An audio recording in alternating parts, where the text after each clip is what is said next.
BMW is primarily a driver's car, so electrification is difficult for them. Nevertheless, they've got to keep up. So here we go, electric 5 Series i5. This is the M60 model, which is the most powerful electric version that you can get. It pumps 601 horsepower and 795 Newton meters of torque. It's hard to get better than this. It's got 2 electric motors, one on each axle, which makes this car an all-wheel drive. But is this still a BMW that you know and want? Before we hit the road, let's talk about batteries, charging and range. We've got an 82 kilowatt hour battery pack to charge it at home using a wall box, 7.4 kilowatts. From flat to full, it will take us about 13 hours. But we do have access to rapid charging, 205 kilowatts, which means from 10% to 80%, it will charge in only 30 minutes. What I do appreciate is that once you reach 80 or even 90%, the charging rate will still remain about 50 kilowatts. Now, BMW declares a range of 516 kilometers. That is about 320 miles. The reality, well, let's find out once the rubber hits the road. 1, 2, 3.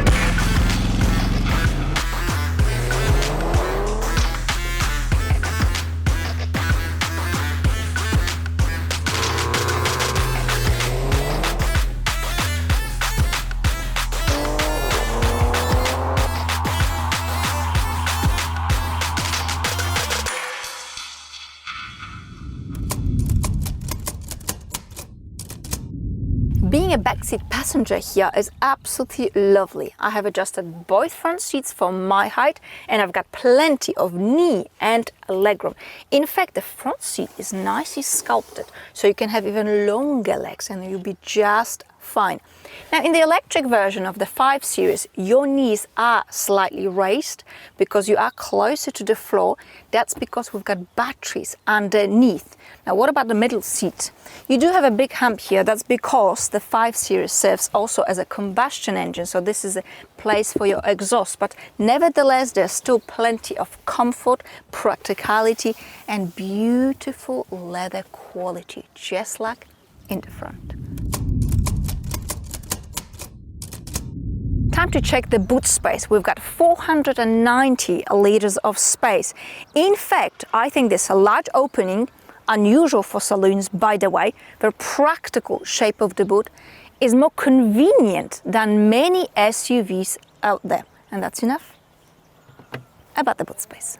2 a.m. in the morning, I'm in my story smoking, catching my breath.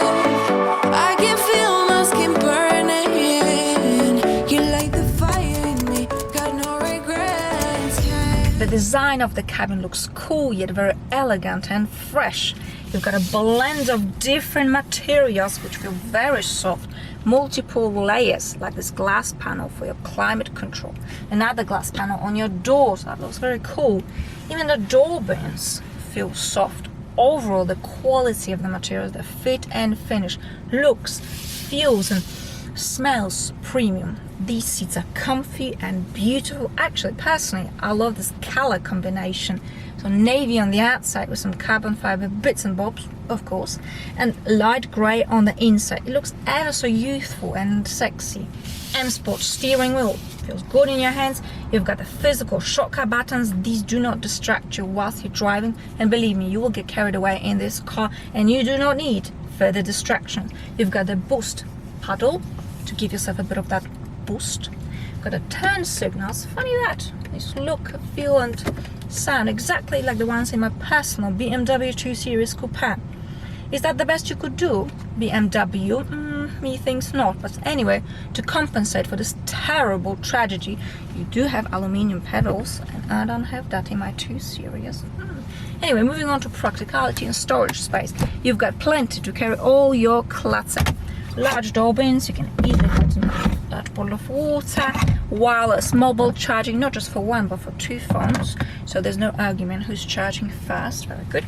Onto this infotainment system. So iDrive, and in my personal opinion, together with MBUX from Mercedes, these two systems are still two top systems available on the market. There's just nothing that comes close to it.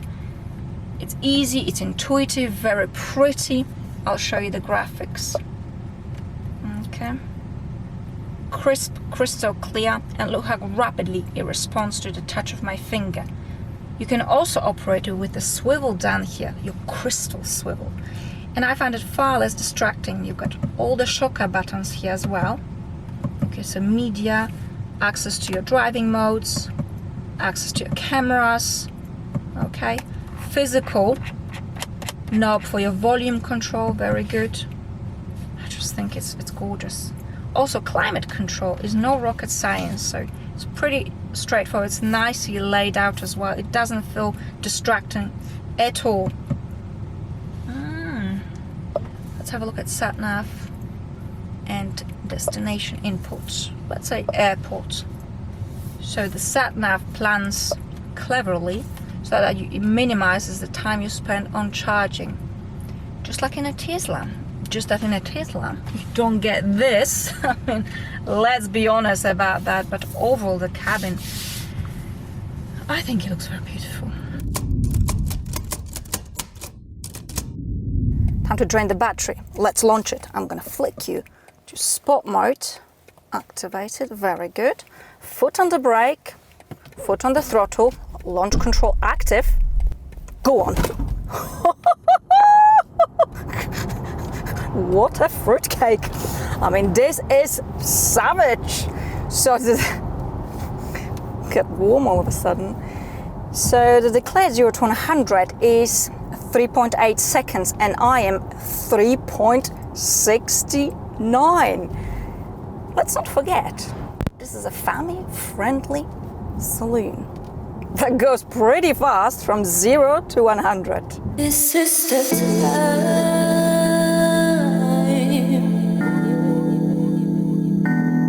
This is the time.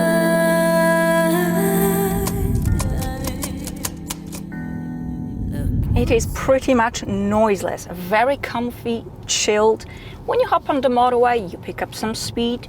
There's a little bit of tire and wind noise, but you see, because we've got no engine here, what do we do as humans? We pay more attention to it and we complain. Yet, truth be told, there isn't much to complain about when it comes to the ride quality.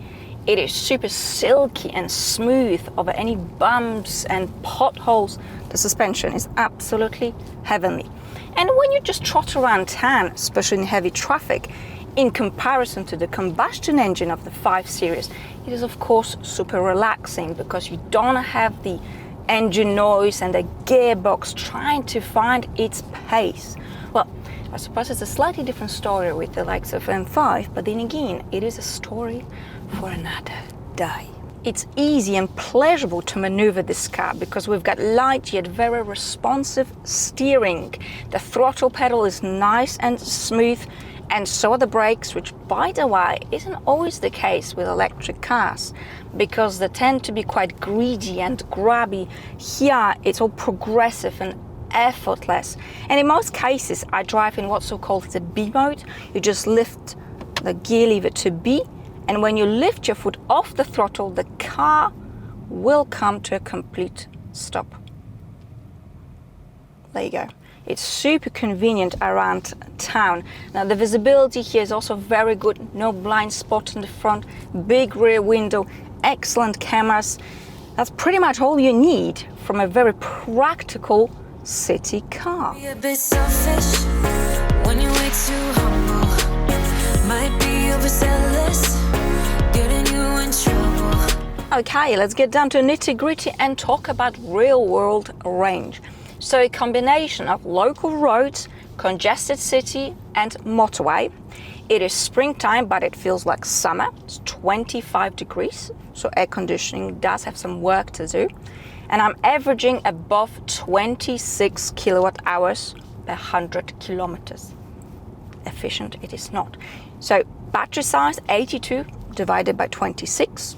That's 315 kilometers, which is about 200 miles.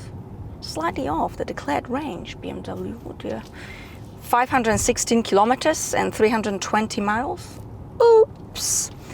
And it's easy to blame it on a driver. So how do I drive? Well, you see, you've got the 600 horsepower here to use it, for goodness sake. I mean, of course I have fun, but most times I behave myself.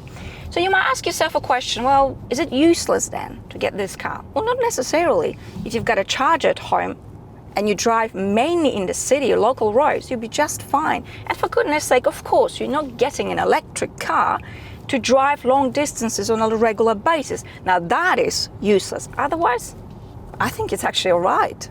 And sure, they could have put in larger batteries. That's not hard to do.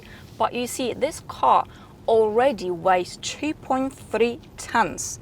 The combustion version 520i is only 1.7 tons.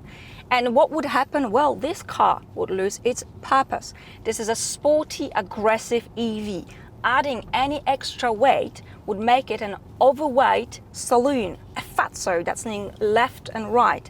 I hate to break it to you, but both weight and size do matter when it comes to cars. And by the way, this is a problem that all car manufacturers are and will be facing until batteries trim down. It is very hard to make a sporty EV work. And a living example would be Porsche with their electric Boxster. Where is it? They're taking their time because it's not easy. And you might tell me, yes, Senna, but there's Tesla, it's got a long range and it is very powerful. It is, and I love our sweetheart Elon, but these are not cars with great driving dynamics. These are driving devices which do very well in a straight line, but as soon as there's a corner, well, not so well. He got these yellow brown eyes and a smile on his face when he tells me he wants me. And you might ask a question, what the hell happened? Why so thirsty? Well, I'll tell you. In fact, I'll demonstrate it. I'll put my foot down. I won't floor it just yet. Blimey. I mean, it just shoves you in your seat. And God almighty, this is just the efficiency mode. So to answer your question, it is the readiness to pack this much punch is what's costing you in consumption. So now we've had a bit of a warm up, let's put you into sport mode. It's a bit of a faff to get there. You have to press the button, then press the screen, then activate it. And now I am going to floor it. It's absolutely brutal. It's incredible. It is also much harder to control, so just bear that in mind. We've got M Sport, adaptive suspension, and when you switch the dampers to Sport, that gives you a much stiffer and firmer setting. We also have active anti-roll bar, which keeps it nice and flat on a twisty road. So when you push it hard, you do feel the weight of this car. You also feel that the tires are getting a little bit overwhelmed, but nevertheless, it is still one of the best handling EVs available on the market, next to Porsche Taycan or Audi RS e-tron GT. For an EV, the handling is absolutely impeccable. Just circling back to the range, yes, some people might see it as an issue, and that's true. BMW might have sacrificed the range, but they've done it for all the right reasons. They did stick to their guns with driving dynamics. You see, you can always charge the car, but what you cannot do is change the way it drives once the heavy batteries are in. This is a practical and such an elegant and lush saloon that turns into this rapid, aggressive, and a rather exciting machine. Funny that, I promised myself not to take any more electric cars whilst I'm in Poland. It's just too much of a faff with charging. Charging infrastructure has improved slightly, but with rapid charging here, this makes my life much easier. And boy, oh boy, I am glad I've taken this car because I actually quite like it. And I do think this is one of the best electric cars available on the market. That's it for today. Thank you so much for watching, and I shall see you in my next video. Bye.